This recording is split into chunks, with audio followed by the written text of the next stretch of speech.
Colonial splendor, gorgeous antique cars, a torrid sun, hot Latin passions. That's why Cuba is one of the world's most interesting and enjoyable destinations. At least for Europeans, Canadians, and Latin Americans. For the United States, Cuba is strictly taboo, the forbidden island just 90 miles off Florida. So is Cuba really an island of tropical romance? Is it a post-Soviet ruin? Or a hotbed of Marxist evil threatening the United States?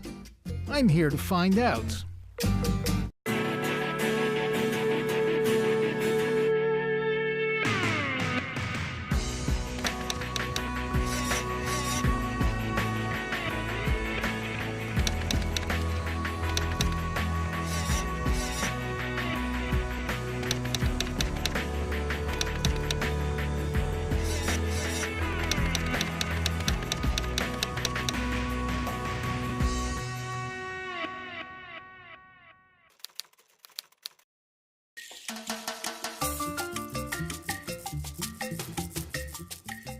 I'm Eric Margolis, a writer and historian traveling the globe in search of the stories that will define and explain our world.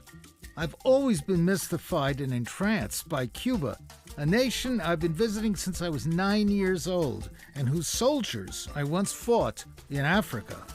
My job here is to separate fact from fiction and to help shine a light on what lies ahead. This is a beautiful country of great potential and talented people, but it's also crippled by severe problems. Who is to blame? Havana or Washington, or both? Cuba was once the hemisphere's bad boy, taunting the mighty United States and serving as a base for Soviet subversion in America's backyard. The Cold War is long over, but it goes on between Washington and Havana. Is continuing the 50-year U.S. embargo of poverty-stricken Cuba still justified? That, my friends, is why I'm wandering through Havana in search of the other side of the story. People have, I think, the wrong conception, and they think that Cubans are a suffering lot with all of the necessities of life being so scarce here. But Cubans, they're playful people. We like music, we like dancing, we like talking. There's a lot of people on the street constantly. In some other countries of the world, including the United States, sometimes you see empty streets because everybody's home watching TV or taking care of their own business. This is a very collective society. People function as a community here. Returning to Cuba, I immediately begin to feel again its joie de vivre and heady atmosphere. Life in threadbare Cuba is often a heavy grind for its long-suffering people. Yet smiles are still abundant and spirits remarkably high. Cubans are hugely proud of their history and their struggle to remain independent. Someone said, you see Havana with your eyes, but you feel it with your heart. That's what one of my readers wrote just tweeted into me, and it's really true. This place has so much character, so much atmosphere, and what could be better? I'm sitting here in the back of an exquisite 1959 Buick, but there's nothing like these beautiful cars that they used to make, and Havana's full of them because thanks to the crushing U.S. embargo of Cuba, the Cubans could not get any replacements, they couldn't get spare parts or anything, so the Cubans have learned to keep these beautiful museum piece cars going with baling wire and chewing gum and ingenuity and making parts for the cars. And thank goodness they did that, because today Havana is an open-air living museum of the 1950s. Cuba was a premier world hotspot in the 1950s.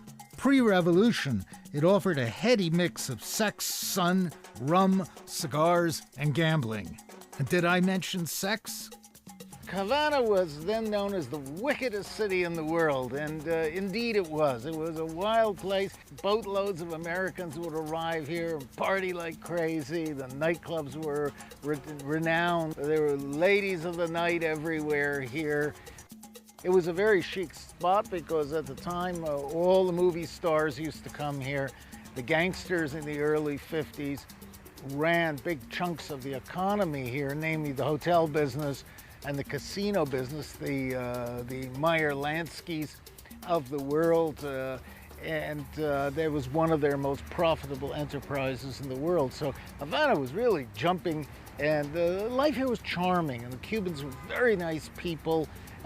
Great rum, the food was excellent, and it's a beautiful island. It's big, it's beautiful. Thanks to Cuba's size, capable people, and strategic position, it has been a sought-after prize since the 16th century.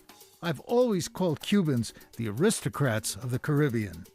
This city was founded around 1515, which is remarkable when you think about it. It's in 2 years. This is going to be the 500th anniversary of Havana, and Havana is 100 years older than my hometown, New York City, which thinks it's the center of the universe. So this is a very ancient city, redolent with history, with ghosts, with intrigue. It's seen all kinds of people come through here. I'm always attracted to the darker sides of destinations, the back alleys and the raffish bars where the most interesting people hang out. Havana thrives on art and culture, but also on a never-ending string of dreamers and adventurers searching for their peace, paradise.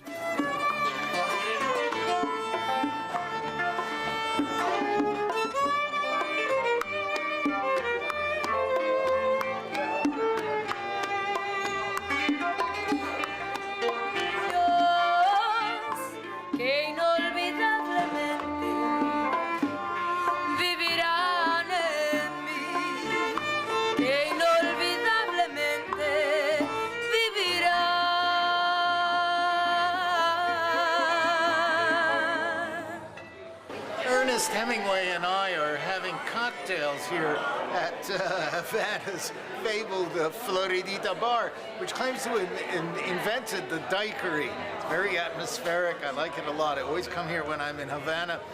And amazingly, the first time I ever came here, my parents brought me. It was 1952, even before the Castro era in Cuba. And we used to come here every night. We stayed at the National Hotel. We used to come here every night, and we used to have drinks with Hemingway and his then girlfriend Pilar. I have a book, in fact, that he inscribed to me, to Eric Havana, 1952, from his friend Ernest Hemingway.